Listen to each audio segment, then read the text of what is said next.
Hi everyone, Larry Delano here again, this time with grab attack number 12. Grab attack number 12 is to be used against a two-handed choke to your throat. Person reaches out and grabs you in the throat. Remember, in choke motions, you have very little time to escape from them or counter them without being made unconscious or really being injured, or even killed. So you've got to act fast. So in this, the number 12 is a pretty straightforward, in some ways simple motion here. So I'm here, the person steps in to choke me. What I do is immediately step into them here, and I throw my hand over their two hands, over here, and knocking their hands off my throat by forcing my weight down here, and I'm grabbing against my hand and his right hand on this side here like this. As soon as I've done that, I ram my elbow back into him. So the person comes in to choke, I spin around, knocking him off, and I've got both hands trapped in my chest. Boom! Right into the face here, chin, chest, whatever is available right there. And then move away. That was the whole grabbing attack. Well, let's see what else we might be able to do with that, or some other approaches that would be as good or better. Because that's pretty simple, straightforward, but it leaves you not doing anything. The idea would be to knock it off, you hit them, and you get the heck out of there. Well, what could we do there? If I'm here, the person goes to choke me, and I come in here, and I hit them with my elbow, and I make good contact, and I drive them back, well, I've got my heel kicks, boom, right here. As I move back, I could heel kick the guy very easily. Boom. I could spin out. So as I come over here, knocking his hands off, elbowing him, I've got his right hand here. Grab his right hand on this side here. As I spin this way, bringing it around, I can move in to put pressure on his elbow here and force him to the ground. So as I'm here, I throw over, knock his hands off, hit him, grab his arm here, spin out.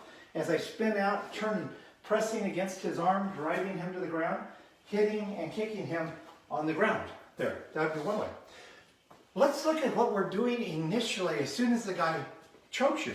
Instead of just taking his arm off, let's hit him. We could hit him with what we call a one knuckle hook punch like this here. I could use a ridge hand. I could use a palm heel, kind of like a bear strike.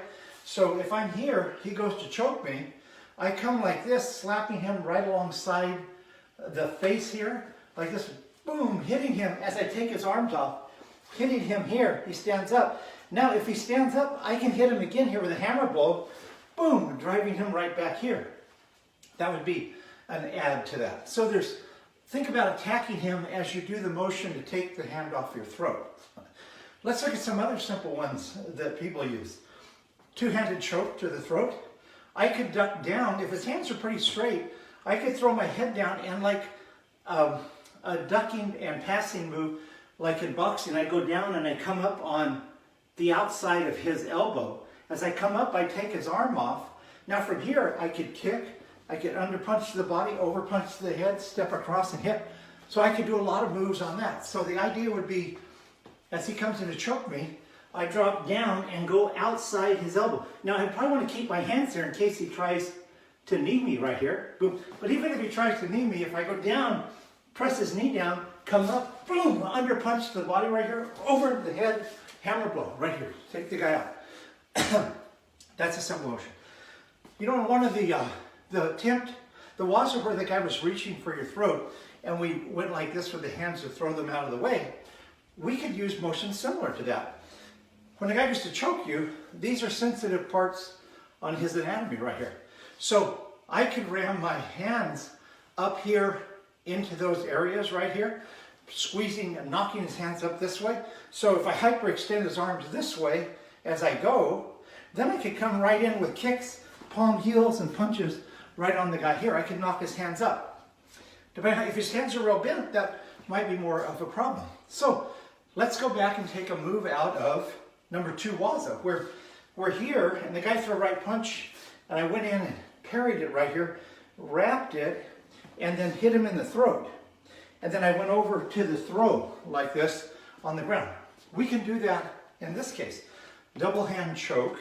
I throw this hand inside inside, shoot it way up to dislodge him, wrap around his arm, catching the back of the elbow, sliding this hand in to his shoulder right here, or hit him in the throat just like number 2. Catch his shoulder, we have a figure 4 lock on his arm. We have an arm bar in here. From here, we could easily throw the guy to the ground there if we want to, or set the pressure on his arm. So, recapping. Guy comes into choke.